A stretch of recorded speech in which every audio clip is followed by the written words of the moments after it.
What's up, guys? It's your boy Mud Bass here, and today it's like 40 degrees and rainy out here in Ohio, but we're still gonna throw some heat around in the garage. And courtesy of Spool Speed, I'm gonna be showing you a tutorial on how to take your Abu Garcia BlackMax or Maxwinch and turn it into a beast of a reel for about $30 and about 30 minutes of your time. So let's go.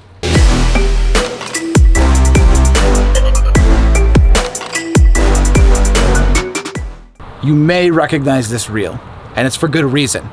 We talked about it in one of my last videos in regards to budget crankbait setups. If you haven't checked that out, I'm gonna link it right here. Secondly, you probably recognize it from my last pond video where I was using it to catch fish on the budget setup that I talked about.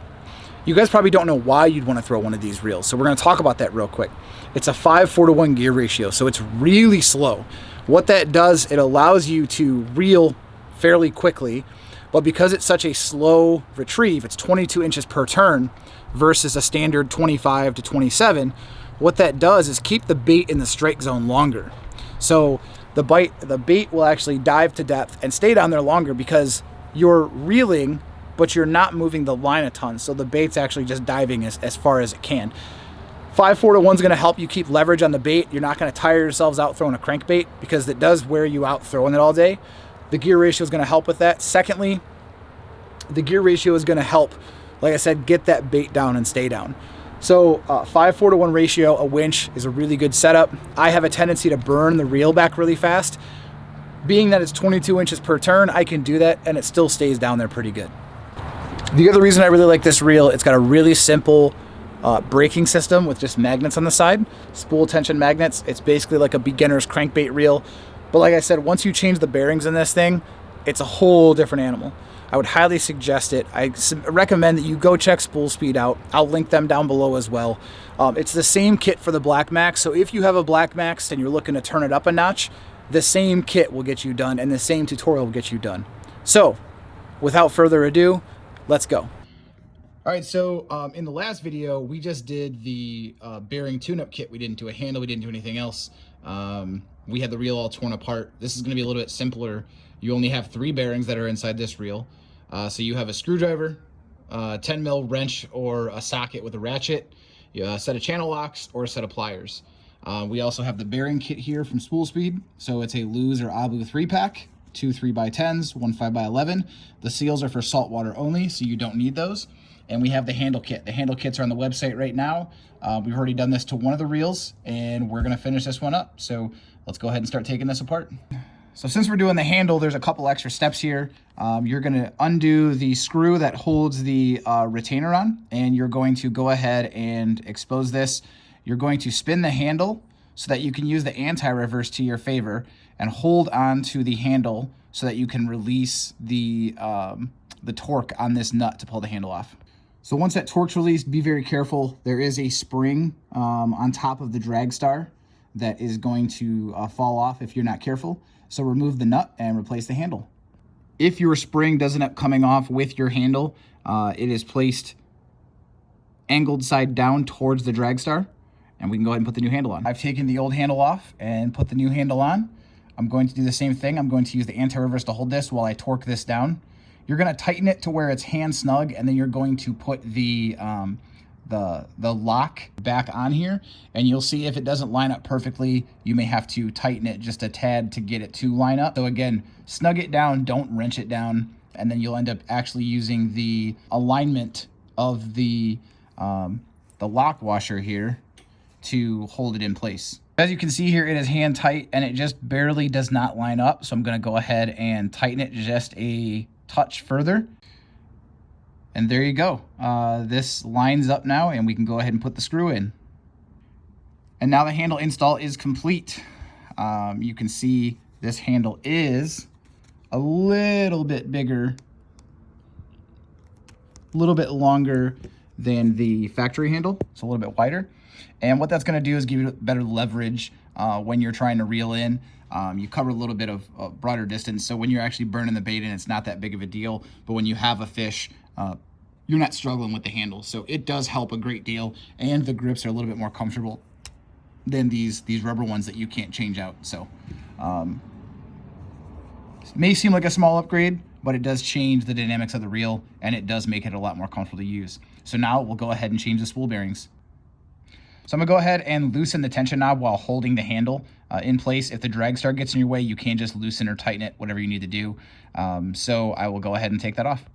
So now that that's off, I'll go ahead and use my pick or a set of tweezers to pull this. One thing to remember, just like on the Shimano reel, hold your thumb over the end so that this cannot fly off and go across your shop, driveway, garage, whatever it may be. You should be able to tap on the side of the reel and the bearing should fall right out. Now you'll go ahead and replace it with your spool speed bearing. Once your bearing is in place, you can then put your retainer clip in place. Holding your finger over the spool and the end of the clip to make sure it doesn't fly off, you'll use your pick to get it put down inside to the groove. As you can see, there is a retainer groove right there. There's a groove right there that the retainer clip slides into and holds in place. Make sure it is seated.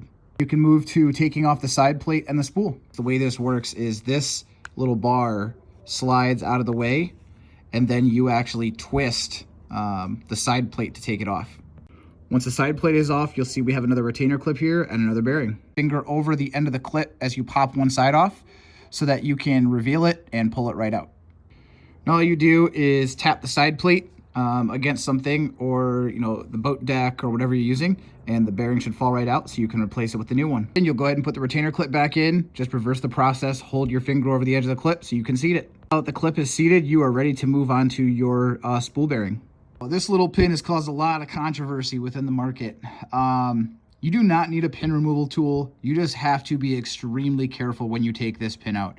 As you can see, there is a large side and a smaller tapered end. You are going to be pushing against the tapered end to push this end out. You will then grab it with a set of pliers and pull it the rest of the way. What you're gonna do is use a set of channel locks, and you're going to be extremely cautious. You can wrap the ends in electrical tape before you do this. You are gonna make sure that you are square onto that pin and cautiously push it out of the spool. And it will come right out of the spool like so. You can then grab it with a set of pliers and finish pulling it the rest of the way out. Very simple, very easy to do. You just have to be extremely cautious. The pin is out of the shaft, and the bearing is also off of the shaft. So you're gonna clean the shaft up, then install your bearing. Okay, so now your bearing is on the shaft, and you are going to take this pin and install it tapered side towards the shaft. That way you can push it in and seat it securely. You're gonna be very cautious to not push the pin all the way through. You are just trying to get it about halfway through the spool. Used a set of channel locks, again, with a little bit of electrical tape on the end so I didn't mar the spool shaft, and push the pin in very gently, very slowly to make sure I got about, the shaft is, the pin is centered on the shaft, and we're gonna go ahead and install it back in the reel. Now, when you put the spool, the side plate back on here, you put it so it is facing the top of the reel, and as you slide this down, it will lock in place. You don't have to touch the lock bar anymore.